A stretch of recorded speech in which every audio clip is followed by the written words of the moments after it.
Саламатсыздарбы урматтуу мугалимдер, окуучулар, студенттер жана жалпы эле акыл эмгегинин маданиятын үйрөнүүчүлөр. Бүгүн биз сиздер менен АЖППОК суроолор аркылуу үйрөнүү, түшүнүү деген темада сабак өтөбүз. Билбегенин сурап үйрөнгөн аалым, уялып сурабаган өзүнө заалым. Сабагыбыздын планы: эскертүү. Эң алгач эмнелерге көңүл буруу керек? АЖППОК деген эмне? Жыйынтыктоо. Эң алгач эскертебиз. Ар бир суроого толук, ар тараптан жооп бизде. Бир эле суроого ар түрдүү булактардан ар кандай маалымат тапса болот. Кээ биринде кыска нуска так жооп берилсе, а кээ биринде тереңдетилип жооп берет. Экинчиси түрдүү суроолордун жообун логикалуу байланыштыр. Мисалы, акыл эмгеги деген эмне жана маданият деген эмне? Булардын жоопторун дагы бири-бири менен логикалуу байланыштыруу керек. Ар бир суроодон дагы толуктоочу, тактоочу суроолор чыгара бил. Мисалы, акыл эмгеги деген эмне? Акыл эмгегин эмнелер менен жасаса болот? Акыл эмгегин канткенде жакшы жасай алабыз? Деген сыяктуу суроолорду чыгара билүү керек. Суроолордун жообун салыштырып, анализ, синтез кылып, корутунду чыгара бил. Акыл эмгеги деген эмне? Бул билим, интеллект, акыл, ой менен аткарыла турчу жумуш. А маданият деген эмне? Бул тарбиялоо. Демек, бул билим, интеллект, акыл, ой менен аткарыла турчу жумушту тарбиялоо. Өзүндө тарбияласа болот же башка бирөөдө, окуучу, студент, мугалимдерде тарбияласа болот. Эми назарыңыздарды АЖППОК схемасына бурабыз. АЖППОК деген бул чечмелениши адам, жаратылыш, предмет, проблема, окуя, кубулуш. Эми ушул АЖППОКту ар тараптан изилдеп үйрөнүү үчүн 37 багыттагы суроолорду карап көрөлү.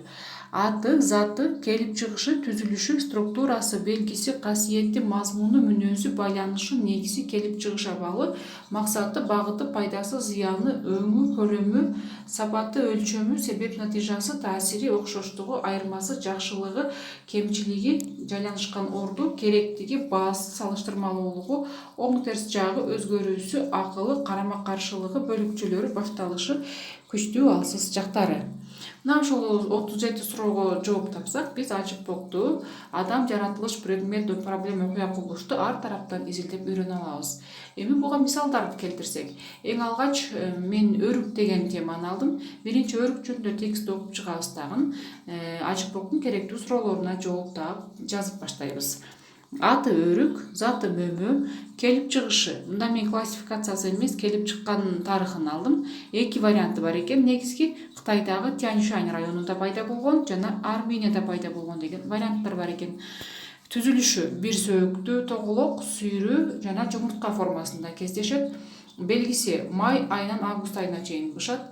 Байланышы жер, суу, жылуу, ысык климат, күн нуру менен тыгыз байланышта. Пайдасы тамак аш катары колдонсо болот, сатып киреше тапса болот, дарылык касиети бар жана косметологияда колдонушат.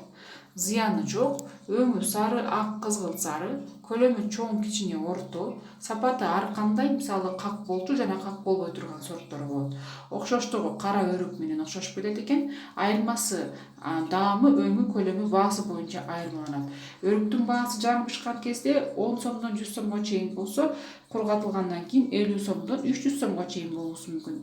Өзгөрүүсү эң алгач жашыл өңдө болот, быш элек мезгилде, бышкан мезгилде башка өңгө өтөт, кургатылганда башкача өңгө өтөт. Бөлүкчөлөрү сөөгү, данеги, эти. Бул өрүк деген текст боюнча алдык. Эми АЖППОКтун адам дегенине мисал келтирсек, буга мен улуу инсаныбыз атабыз Исхак Раззаковдун өмүр таржымалын Гапар Мадаминов агайыбыздын Исхак Раззаков жөнүндөгү китебинен алдым. Аты Исхак Раззаков, заты адам, келип чыгышы 1910 жылы 25 октябрда Лелек районундагы Коросон айылында туулган, ичкиликтин кызыл аяк уруусунан. Атасы Беркулов Раззак, энеси Сайып кызы Жамила. Белгиси мамлекеттик жана партиялык кызматкер, Кыргыз Компартиясынын Борбордук комитетинин биринчи секретары, касиети улуу инсан, мүнөзү кичипейил, акыйкатчыл, дүнүйгө кызыкпаган таза киши, жөнөкөй, шайыр, чечен, улууга урмат, кичүүгө сый мамиле кылган, баары менен бат тил табышкан жана башка мүнөздөрү. Максаты Кыргызстанды баардык тармактан өнүктүрүү, артынан жакшы из иштерин калтырып кетүү болгон. Багыты дайыма окуп, изденип, тынбастан эмгектенип алдыга карай умтулуу болгон.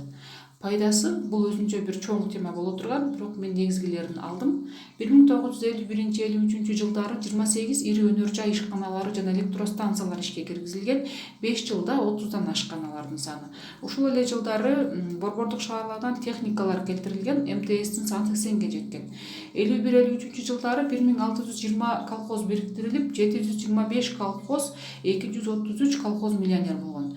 1951-54 жылдары Кулунду каналы курулуп бүткөн. 1957 жылы көмүр көп казылган жана нефти көп өндүрүлгөн. 1958 жылга келип Үч Коргон кеси Фрунзе ТЭЦ курулуп бүткөн, сымак өндүрүү өнүккөн. 1953-58 жылдарда дан өстүрүү 40%га өскөн, кант кызылчасы 2,6 эсе, картошка менен жашылча 1,7 эсе көп өндүрүлгөн. 1958 жылы Кадамчай сурма комбинатынын сурмасы дүйнөлүк эталон деп табылган. 59 жылы Кыргызстан 9 чет мамлекетке өнөр жай продукцияларын чыгарып турган. Фрунзеде троллейбустук кыймыл, канализация ишке киргизилген. 1955 жылы 92% айылдык кеңештер телефондоштурулган. 1951 жылы 30 августта Кыргыз мамлекеттик университети ачылса, 54 жылы политех ачылган. Ал эми 55 жылы Жалал Абад жана Таласта медициналык окуу жайлар ачылган.